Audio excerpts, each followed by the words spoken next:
Bonjour, alors c'est à mon tour de vous lire un chapitre, donc il s'agit du chapitre 12, intitulé La taverne aux trois négresses. Les jours suivants, Isco avait tenté en vain de retrouver la taverne.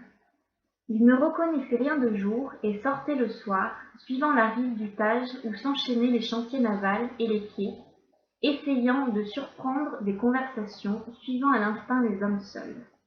Qu'ils fussent marins, marchands, soldats, tous laissaient libre cours à leur basse morale.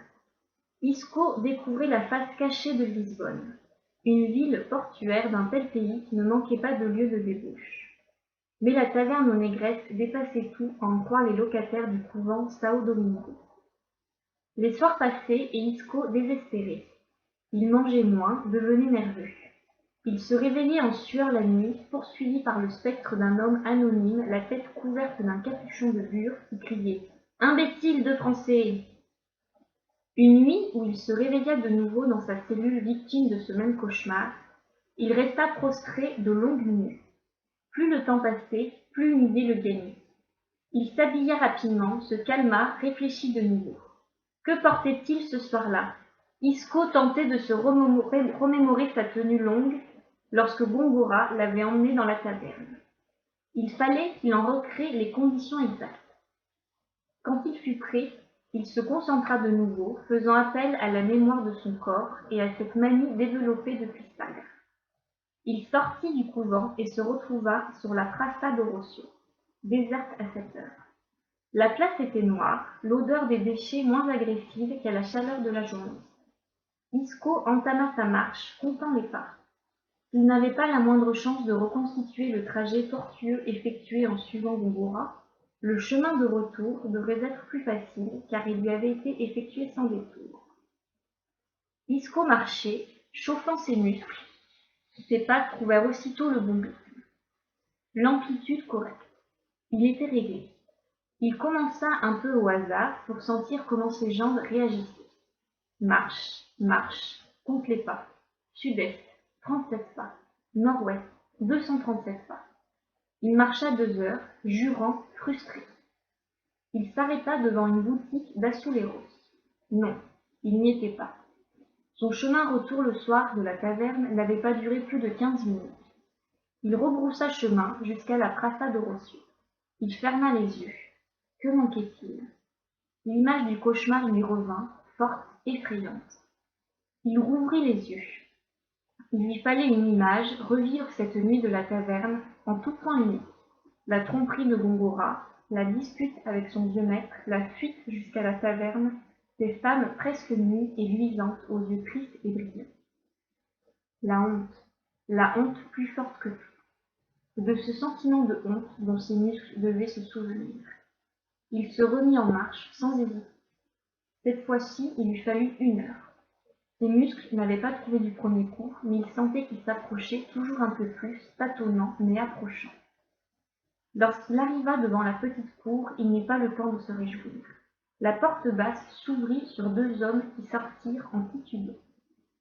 Des bruits de conversation et de chants en sortaient. Isco pria pour que les femmes y soient. Eut honte aussitôt d'associer prière et luxure, nue, luisante, prière ou pas, excitante. Il risqua un œil à l'intérieur. Elle n'y était pas. Sa déception fut telle qu'il rebroussa chemin. Les nuits suivantes, les cauchemars avec l'homme au capuchon de bure furent remplacés par des rêves de corps souples et chauds qui l'enlaçaient. Il se réveillait en sueur, haletant, drap sous le dos. Dans la journée, il se concentrait difficilement sur les cartes. Frustré, tourmenté, tendu. La date butoir de frère Federico de Carvalho approchait. Il décida de retourner à la taverne. Au 2e soir, 3 nouvelles négresses se tenaient le long du mur, plus jeunes, plus belles, aux yeux plus tristes et plus brillants. Isco tenta de contrôler sa respiration, s'obliger à les regarder sans rougir. Le péché. Comment regarder le péché dans les yeux? Il ne savait pas. Il fallait prévenir les frères. Il revint le lendemain. Elles étaient là. Prévenir les frères, et le lendemain, toujours là. Et chaque nuit, il souilla ses draps. Ce soir-là, l'une des jeunes noires le regarda dans les yeux. C'était la première fois. Elle avait peur, elle était belle, pas belle comme Alaya, mais belle, brute, sombre, troublée, fataliste, perdue. Isco en fut bouleversé. Assis sur le banc, accoudé à la table, il sentait de moins en moins de honte à porter son regard sur la jeune noire. Sa poitrine se souleva plus vite. Une étrange sensation le fit frémir, une chaleur le long de la colonne vertébrale. Il ne savait plus vraiment, mais c'était bon. Les conversations autour de lui devinrent inaudibles, tant ses sens se concentraient sur le corps de la femme. Il eut le sentiment de parvenir à isoler son odeur. Il se rendit compte que son sexe bandé déformait sa culotte et il ne sut pas comment y réagir. Il regarda autour de lui, on risquait de le surprendre. Il tenta de cacher la déformation de son vêtement. Le simple contact de sa main sur le tissu tendu par sa chair fit jaillir de longs troublements de tout son corps. Puis, le liquide sorti de son sexe lui chauffa la cuisse. Isco avait le souffle court. Au bout de longues secondes, il releva lentement la tête. La jeune noire le fixait de nouveau et semblait elle aussi ne voir qu'Isco. Il remarqua alors qu'elle portait sur le front une marque, ancienne sûrement, comme un oiseau stylisé visant le ciel, un trait central et comme deux ailes tournées vers le bas, ou pointées vers chaque œil. Elle portait aussi 3 cicatrices parallèles sur chaque tempe. Il soutenait son regard apaisé. Est-ce qu'elle lui souriait? Il en eut l'impression. Peut-être pas. Il voulut tout savoir d'elle, une évidence s'imposa. Il devrait à jamais taire cette taverne aux inquisiteurs. Il fut tiré de sa torpeur par la serveuse au petit nez fin. Elle lui tendit discrètement une lettre. De votre ami espagnol, lui dit-elle, ses yeux salaces plongés sans pudeur dans les siens. Il m'a bien payé et même, si vous voulez, il a dit que vous comprendriez. Isco regarda autour de lui. Ne le cherchez pas, lisez maintenant. Elle s'éloignait déjà. Isco décacheta la lettre. Gongora saluait Isco comme s'ils s'étaient séparés bons amis la veille. Son père avait mal pris son retour précipité à Séville, mais Gongora restait vague sur l'objet de la lettre. Tout au plus rappelait-il le bon vieux temps à Goya. Le bon vieux temps. Isco se souvenait de l'esclandre né de l'erreur sur le port portugais en Asie, des reproches de Gongora au vieux maître cartographe portugais sur ces riches Indes orientales interdites aux Espagnols. Isco eut l'impression d'entendre le ton arrogant de l'espagnol. Gongora terminait sa lettre sur une phrase énigmatique lui demandant de saluer pour lui la jeune messagère qui avait toute son oreille.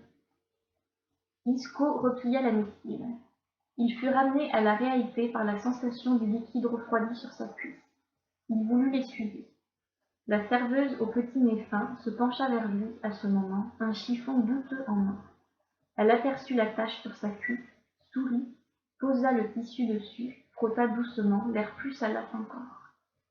Isco retint sa respiration, le cœur battant la chamade, persuadé que tout le monde le regardait.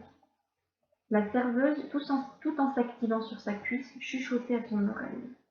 Voilà le message que votre ami espagnol voulait vous faire passer, par ma bouche. 10 personnes pourront jurer qu'ils vous ont vu partir avec une négresse à moitié sorcière, qui vous ont surpris à forniquer, et bien pire encore. Isco recula brusquement le buste. La serveuse serra sa cuisse. Le liquide, refroidi, le dégoûta soudain. Et sous la torture, insista la serveuse, cette esclave sera prête à avouer que c'était avec vous, sauf si vous êtes bien gentil pour votre amie avec ces histoires de cartes d'avis. Elle lui serra le sexe et reprit son service entre les tables. Le lendemain, Isco resta paralysé au lit. Cela ne s'était pas produit depuis son arrivée à Lisbonne. Même souffrant, il s'était toujours fait un devoir d'être à son poste à la Casa da Anguia. Son crâne battait la chamade. En milieu de journée, il reçut la visite de frère Federico de Carvalho. Isco voulait disparaître sous son drap. Le juge inquisiteur avait l'air des mauvais jours. « C'est aujourd'hui alors ?» Le ton se faisait menaçant. Le crâne d'Isco bouillonnait. Gongora et sa menace de dénonciation, le regard éperdu de la négresse dans la taverne, la trahison de ceux qui croyaient en lui, la déception de Pierre de l'Ancre s'il venait à fauter, les menaces sur ses parents, son avenir compromis. Il avait entendu ce qu'infligeaient les inquisiteurs aux suspects. Il transpirait, son nez coulait, la fièvre lui serrait le front, la lumière l'aveuglait et lui faisait mal. Il voulut supplier frère Federico de Carvalho de le laisser dans l'obscurité se fondre dans son malheur. Il resta silencieux de longues secondes et se redressa sur le lit. Ce soir, dit-il d'une voix blanche. Et voilà, à la suite pour un prochain chapitre.